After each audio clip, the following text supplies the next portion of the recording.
Página 1. ¿Cómo terminará el capitalismo? Wolfgang Streeck, 2016.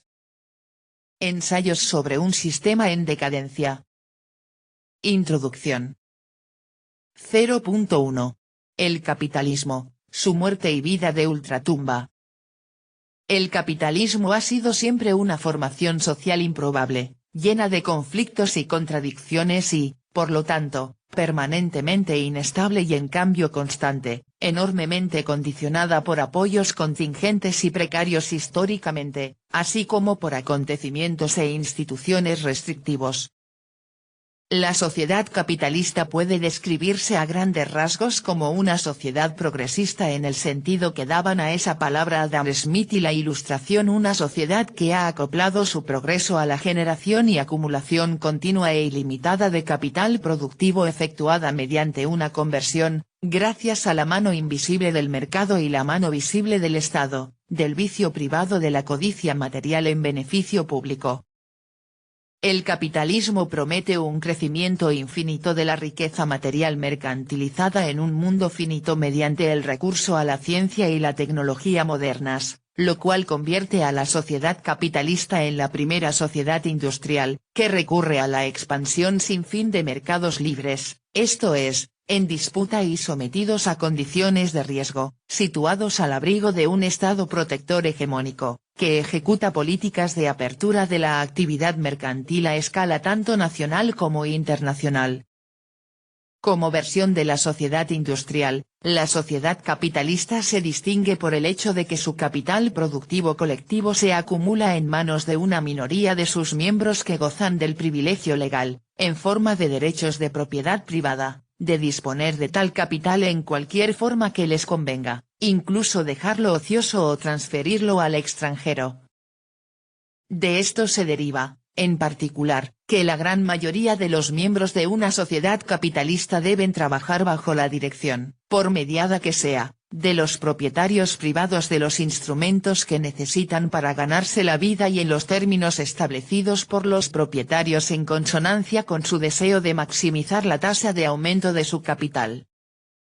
Motivar a los no propietarios a hacerlo, a trabajar dura y diligentemente en interés de estos requiere dispositivos ingeniosos, palos y zanahorias de los tipos más diversos que nunca tienen un funcionamiento asegurado, que deben ser continuamente reinventados a medida que el progreso capitalista los deja continuamente obsoletos.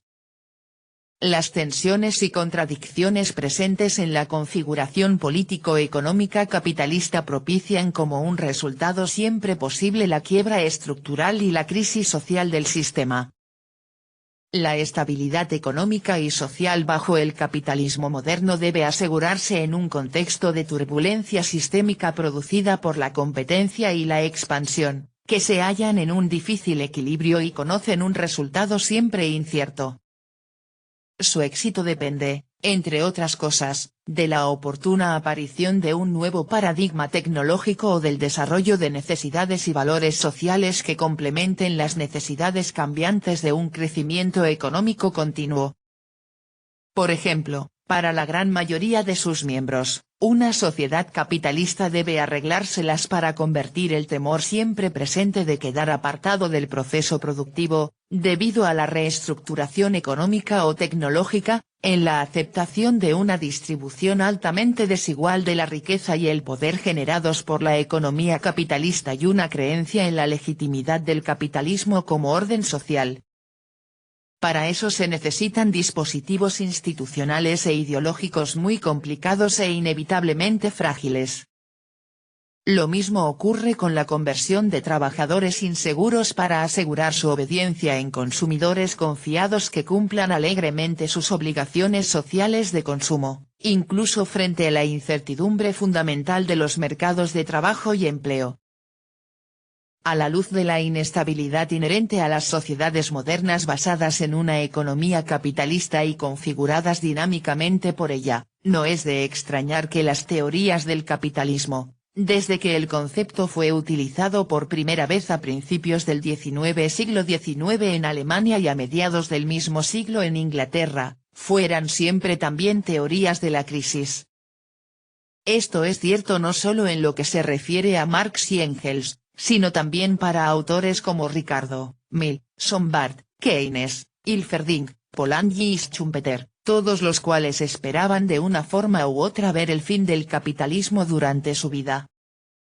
¿Qué tipo de crisis pondría fin al capitalismo? Difería según el momento y los presupuestos teóricos de los autores. Las teorías estructuralistas de la muerte por sobreproducción o subconsumo, o por la caída tendencial de la tasa de ganancia, Marx, coexistían con las predicciones de saturación de necesidades y mercados, Keynes, o la creciente resistencia a la mercantilización cada vez mayor de la vida y la sociedad, Polanyi, el agotamiento de nuevas tierras y fuentes de mano de obra disponibles para la colonización, tanto en un sentido literal como figurado, Luxemburg, el estancamiento tecnológico, Kondratiev, la organización financiera y política de las corporaciones monopolistas que bloquearía los mercados liberales, Hilferding, la supresión burocrática del emprendimiento ayudada por una trahison des clercs, traición de los intelectuales, Mundial, Weber, Schumpeter, Hayek, etc., etc. Si bien ninguna de estas teorías se hizo realidad tal como se imaginaba, la mayoría de ellas tampoco eran totalmente falsas.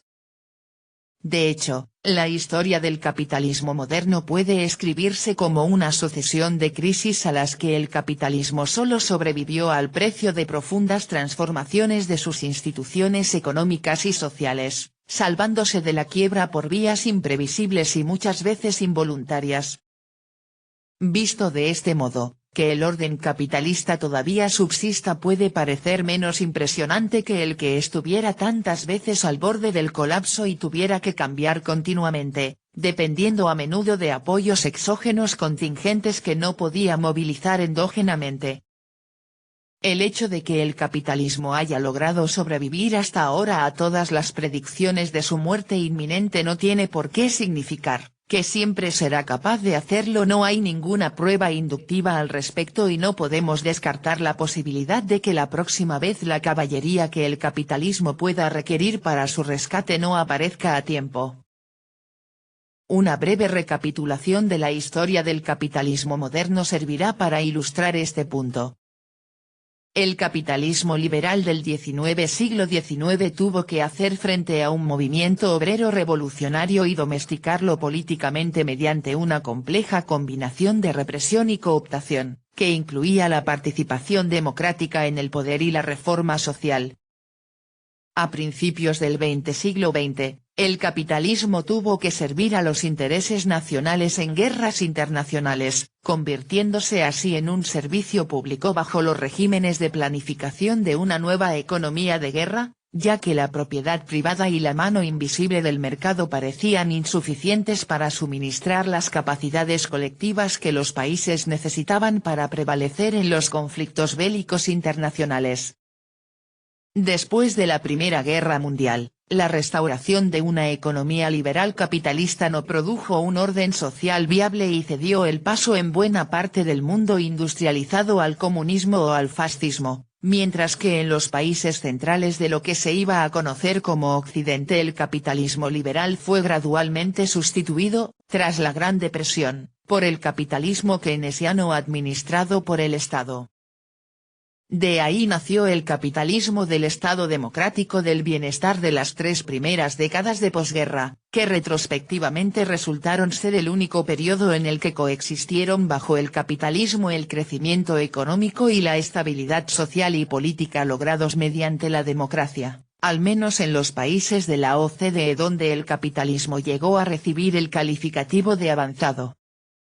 Durante la década de 1970, sin embargo, lo que retrospectivamente se ha llamado el acuerdo de posguerra del capitalismo socialdemócrata comenzó a desintegrarse, gradual e imperceptiblemente al principio, pero cada vez más marcado por sucesivas y graves crisis, tanto de la economía capitalista como de las instituciones políticas y sociales en las que se asentaba, esto es, que lo apoyaban y contenían.